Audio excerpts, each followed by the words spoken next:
Good afternoon, everyone, and thank you so much for joining me today. I'm Jenny Montgomery. Welcome to another half hour of information to help you make the most of your time, to make informed decisions, and to keep up with goings-on around Greater Augusta. It is the start of a very exciting season for the Augusta Players. Executive Director Scott Seidel will be here with a special guest who will perform for us to talk about their upcoming production of Ragtime. That's a great musical, and that's coming up in just a few minutes. Also, a first-of-its-kind walk in Augusta, Steps for Strength. WLJ Angel Gowns is an organization of volunteers who dedicate their time to make amazing angel gowns from donated wedding gowns and formal dresses for babies who are stillborn or who die shortly after birth. The first annual WLJ Angel Gowns Bash and Angel Walk, Steps for Strength, is coming up the first weekend in October. And I'm so happy to have with me today Bella Bruce, who is the co-founder of WLJ Angel Gowns. Welcome back, Bella. Thank you. Thank you for having me. Bella was a guest here on the show not long after she started her whole Angel Gowns mission. Yes, ma'am. And it started because you lost a grandson, Wyatt, and that's who we're looking at right here. Yes, ma'am. We lost Wyatt June 2nd of 2016, 2 hours and 10 minutes after birth. And he was just 3'9" and 15 inches long, and due to his size, we were unable to find anything for us to put him in. To bury him in, a burial gown. So my daughter and I created WLJ Angel Gowns, and now we service anywhere in the United States absolutely free of charge angel gowns and angel wraps to hospitals, funeral homes, and to individual families who suffer infant loss.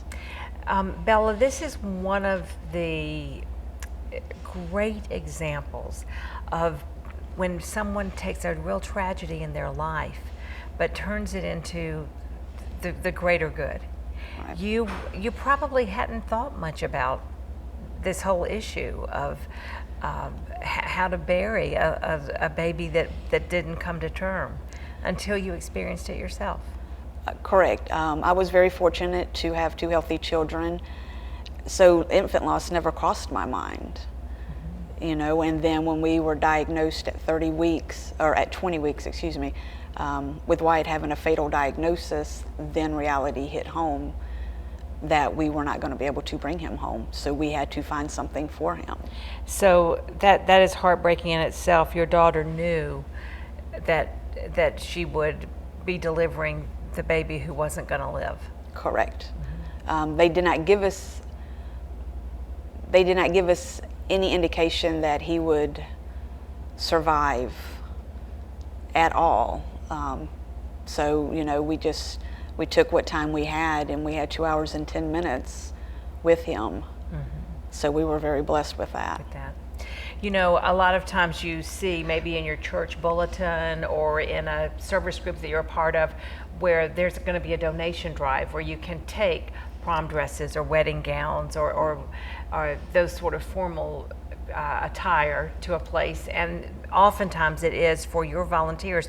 You have people who do the cutting, people who do the sewing, and it's just become a very, very well supported charity here in our community.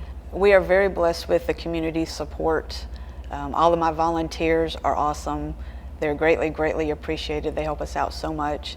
You know, and it's a blessing to be able to help the angel families that we do help in the hospitals and the funeral homes. And like she said, it's not just here in our community, but it's around the country. And one of the things coming up is the Angel Steps, the Steps for Strength rather, that's coming up. We want to show you the details for that right now. It is the first annual Angel Walk, and it's Saturday the 5th of October, Bella, from 9 to 4 at the Kroc Center. Correct. The walk itself, the registration starts at 9. The walk itself starts at 10. And then we have our bash, which starts at 11 and it goes until 4. And all you're asking is a $10 donation per person. All we're asking is a $10 donation per person for the walk. Children 5 and under are free. You do not have to have suffered an infant loss to come out and walk. You can come out and support our families. Just let them know that they're not alone. You know, there is strength in numbers. And the reason that you're doing this fundraiser is because you want to raise enough money to purchase a cuddle cot for the local hospitals. Correct. We would like to purchase cuddle cots for each of our local hospitals due to the fact that they do not have one. Explain to our viewers what that is, a cuddle cot. A cuddle cot is a bassinet that has a cooling mattress, and when a baby passes, the mom can put the baby on the cooling mattress, and it slows their transition down, which allows them more time with their baby. We didn't have even 24 hours with our Wyatt before we had to make the call to come get him. But having this cuddle cot will allow families days with their babies. So if you've got a military dad that's overseas, then that allows the dad to be able to see their baby before they're taken. Okay, you're going to make me cry now. Again, it's something that we don't think about unless you have this personal connection. Correct. With the babies that don't survive. But the cuddle cot is a wonderful gesture in a situation like that to allow more time. So you can make plans now to support the Strength for Steps, Steps for Strength walk coming up the first weekend in October, and support WLJ Angel Gowns. I know Bella would appreciate it. Absolutely. And your whole family who have been so touched by this. I do want to share with our viewers that you do have surviving grandchildren. Yes. I have 4 grandchildren. We have Elizabeth, Kane, Lincoln, and Isabella. And that's wonderful, wonderful. And Wyatt is always on your mind. Absolutely. And he's in your heart. Absolutely. All right, well, Bella Bruce, good luck with your first walk, and thank you for what you do with WLJ Angel Gowns. It is such a blessing in our community and around the country to families who have suffered this loss. Thank you for your support. Still ahead on Jenny, we'll get a preview of the Augusta Players season opener, the great musical Ragtime. Meet one of the stars after the break.